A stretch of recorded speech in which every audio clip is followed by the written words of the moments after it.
Hi friends, ಎಲ್ರಿಗೂ ನಮಸ್ಕಾರ. Welcome back to my YouTube channel. Friends, ಎಲ್ಲರೂ ಹೇಗಿದ್ರು ಐ ಹೋಪ್ ಎಲ್ಲರೂ ಚೆನ್ನಾಗಿದೆ ಅಂತ ಅನ್ಕೊಂಡಿದೀನಿ. ಬನ್ನಿ ಫ್ರೆಂಡ್ಸ್, ಇವತ್ತಿನ ವಿಡಿಯೋ ಸ್ಟಾರ್ಟ್ ಮಾಡೋಣ.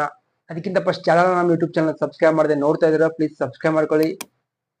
ಈ ವಿಡಿಯೋ ಇಷ್ಟ ಆದರೆ ಲೈಕ್ ಮಾಡಿ ಫ್ರೆಂಡ್ಸ್. ಬನ್ನಿ ಫ್ರೆಂಡ್ಸ್, ಇವತ್ತಿನ ವಿಡಿಯೋ ಸ್ಟಾರ್ಟ್ ಮಾಡೋಣ. ಫ್ರೆಂಡ್ಸ್, ನಾನು ನಿನ್ನೆ ತಾನೇ ನಮ್ಮ ಸ್ವಂತ ಊರಿಂದ ಬೆಂಗಳೂರು ಬಂದೆ. ಸಖತ್ತಾಗಿ ಬೇಜಾರಾಗೋಯ್ತು. ಯಾಕಂದ್ರೆ ಊರ್ ಬಿಟ್ಟು ಬರೋಕೆ ಮತ್ತೆ ಫ್ಯಾಮಿಲಿ ಬಿಟ್ಟು ಬರೋಕೆ ಎಲ್ರಿಗೂ ಬೇಜಾರಾಗುತ್ತೆ. ಬಟ್ ಏನ್ ಮಾಡ್ತೀರಾ, ಬರಲೇಬೇಕಾಗುತ್ತೆ, ಕೆಲಸ ಮಾಡಲೇಬೇಕಾಗುತ್ತೆ.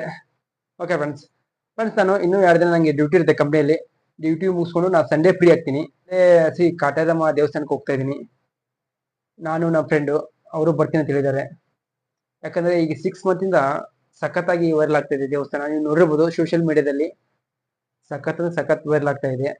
ಈ ದೇವಸ್ಥಾನ ಹೊಸಕೋಟಿಂದ 9 ಕಿಲೋಮೀಟರ್ ಅಷ್ಟೇ ದೂರ ಇದೆ ಫ್ರೆಂಡ್ಸ್. ನಾವು ತುಂಬಾ ದಿನದಿಂದ ಹೋಗ್ಬೇಕು ಅಂತ ಅನ್ಕೊಂಡಿದ್ದೆ, ಬಟ್ ಹೋಗಕ್ಕಾಗಿಲ್ಲ. ಇವಾಗ ಕಾಲ ಕೂಡ್ ಬಂದಿದೆ. ನಾನು ನಮ್ಮ ಫ್ರೆಂಡು ಸಂಡೇ ಹೋಗ್ತಾ ಇದೀವಿ ದೇವಸ್ಥಾನಕ್ಕೆ. ಫ್ರೆಂಡ್ಸ್, ಆ ಕಾಟೇರಮ್ಮ ದೇವಸ್ಥಾನದ ವಿಶೇಷತೆ ಏನಂತ ನಿಮ್ಗೆಲ್ಲ ತಿಳಿಸ್ತೀನಿ. ಮತ್ತೆ ಇನ್ನೊಂದು, ಅಲ್ಲಿ ಹೋಗಿ 9 ವಾರ ಕಾಯಿ ಕಟ್ಟಿದ್ರೆ ನೀವು ಅನ್ಕೊಂಡಿರೋ ಕೆಲಸ ಎಲ್ಲ ಆಗುತ್ತಂತೆ ಅಂತ ನಾನು ಕೇಳ್ಪಟ್ಟೆ. ಅದಕ್ಕೆ ಅಲ್ಲಿ ಹೋಗ್ಬಿಟ್ಟು ಕಾಯಿ ಕಟ್ಟಿರ್ತಾರಲ್ಲ ಅವ್ರನ್ನೇ ಹೋಗಿ ನಾವು ಕೇಳೋಣ, ನಿಮ್ ಕಾಯಿ ಕಟ್ಟಿದ್ದಕ್ಕೆ ಒಳ್ಳೇದಾಗಿದೆ ಇಲ್ಲೋ ಅಂತ.